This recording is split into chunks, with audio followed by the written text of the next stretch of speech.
In this and the next few classes, we shall study attention. Most textbooks organize their chapters following an information processing tradition, as if cognitive process is stage-like, from perception, the entry point, to attention, then to memory, and then to higher-order cognitive functions.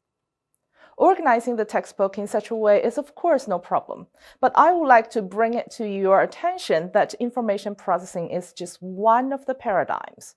Cognition has also been studied and understood from the connectionists, the evolutionary, and the ecological approaches. Attention is the ability to focus one's mental cognitive resources on something. Attention is limited, and to study attention, we ask questions such as what is being processed and what is not, how and why. From an information processing perspective, attention mediates between perception and memory. At a noisy social environment, attention allows you to filter out some noises and focus on talking with one person. It also alerts you when someone is mentioning your name from a far distance, despite the noisy background and the engagement in your current conversation. This is called the cocktail party effect. Relatedly, there is the air traffic controllers problem. Air traffic controllers hear many pilots speaking simultaneously through a set of earphones. How to choose which message to follow and process? This problem was first asked in the 1950s and hence triggered massive amount of studies of attention. It is certain that humans can distinguish the conversation we are interested in from the rest of the auditory environment by picking up on a number of features. For example, speaker's voice, speaker's location, and content of speech. That we select to process some information but to ignore others is called selective attention. The question is, how is the selection done? Metaphorically, selective attention works like a bottleneck. There is a lot of information coming in at the bottle, but only some passes through the bottleneck. There are two types of theories, the early selection theories and the late selection theories. The difference between the two is whether the bottleneck or the selection happens before or after stimuli were processed for their meaning. Before we delve into the theories, we shall first look at a classic experimental method that was used to study selective attention. It is called the dichotic listening task. The dichotic listening task involves simultaneously sending one message to a person's right ear and a different message sent to the left ear. Participants were asked to listen to both messages simultaneously and repeat what they heard in one ear. This is called shadowing. It was found that participants shadowed the attended message easily, but when asked about the unattended messages, they could only report sex of the voice. No content was remembered, even when the unattended stream was the same words being presented for 35 times. Using this method and a lot of experiments, Donald Broadbent attempted to explain selective attention with the filter model. In this model, messages heard first go through the sensory store, then to a filter, then to a detector, and finally leaves for memory. Sensory store has unlimited capacity and holds incoming information for a short period of time. Information is not being selected. Filter analyzes and selects messages based on physical characteristics such as tones of voice, pitch, location of stimulus, and so on. The detector is where the selected information is processed to determine meaning. This is also known as semantic coding. Thus, this is an early selection model because the selection happens before input messages are interpreted and selected for their meanings. As a side note, Broadbent was the first person who formally laid out a theory or a model for attention in his book called Perception and Communication in 1958. But he didn't raise attention as an independent or standalone cognitive stage like perception or memory. Broadbent's model is supported by his experiments, which showed that in a dichotic listening task, if letters were presented to the left and right ear in an alternative fashion, for example, in this case, the letters H, M, R, S, W, P, and participants were required to repeat the letters in the order they were presented, or in any order that the participants preferred to report. In the any order condition, performance was much better, and participants repeated in the order that they would finish all the letters that they heard in one ear and then moved to the other ear's letters. For example, in this case, they would say H, R, W first, and then they would say M, S, and P. If they were asked to repeat in the exact order that the letters were presented, then their recall rate was much lower. So Broadbent suggested that each ear is a different channel from which information can come in. It is difficult to switch attention from one channel to another. Broadbent's filter model explained how we pay attention to one ear and ignore stimuli coming into the other ear, and why we prefer to process stimuli that come into one ear all at once as opposed to switching channels. But it actually didn't explain the cocktail party effect, in that how could you attend to someone calling your name when you are engaged in a conversation with another person?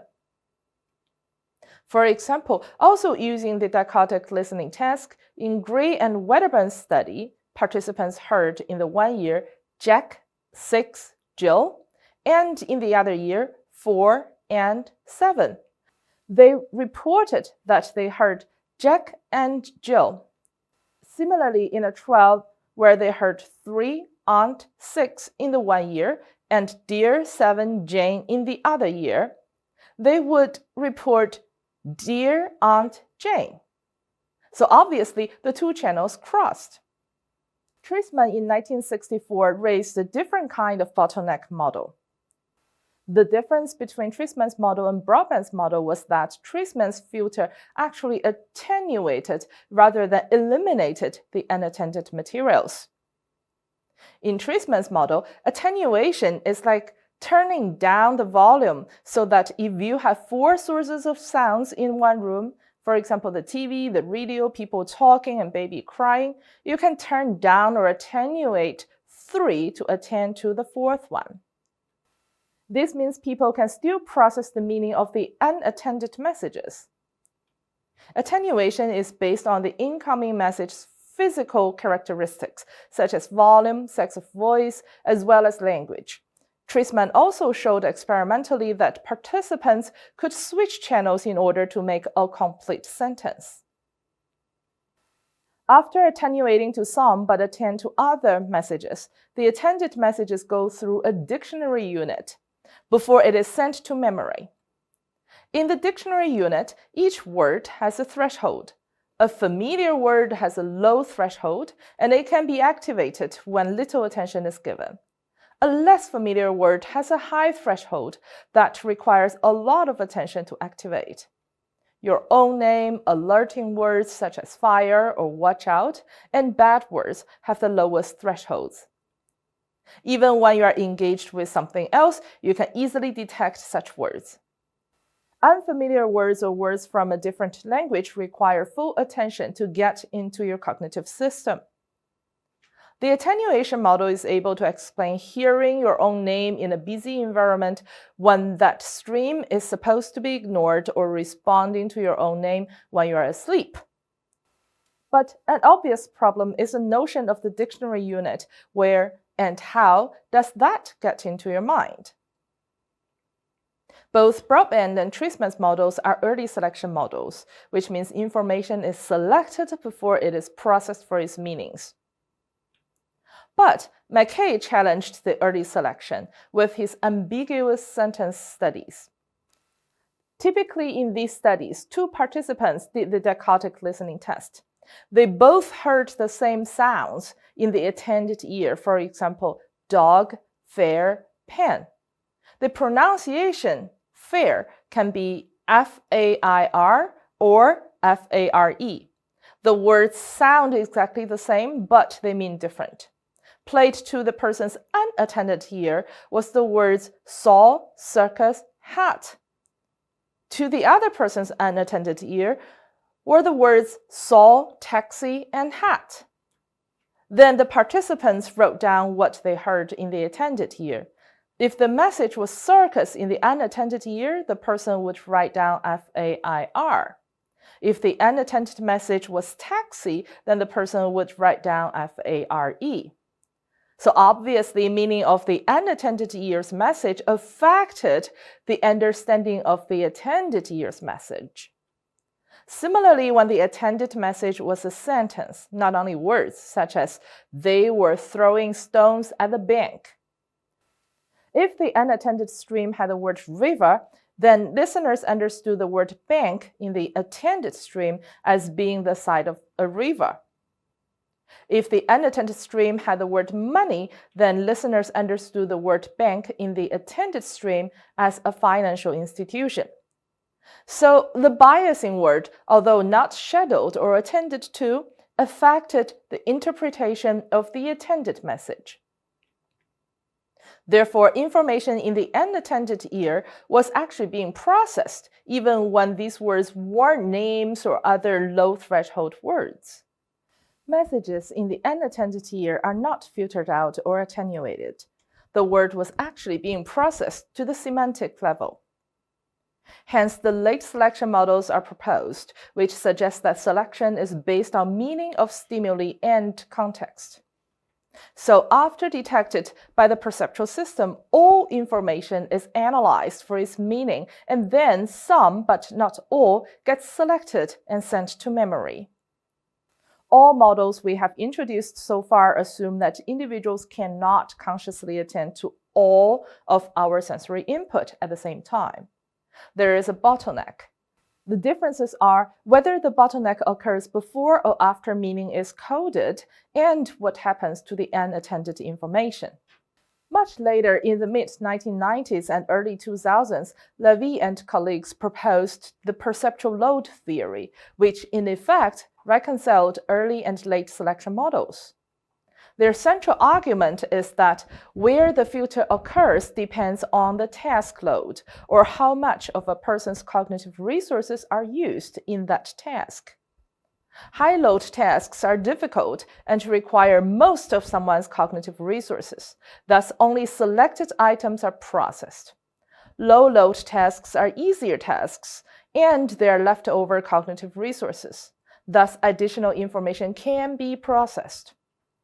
When doing any attentive task, any spare capacity is automatically given to the unattended input. In Levy's experiment, participants are given some boxes on a circular locus, with a letter in each. The task is to determine if there is an X or an N in one of the boxes. Besides the boxes, there is a distractor letter, which may be an X or an N. If the target is an X and the distractor is also an X, it is called the compatible condition.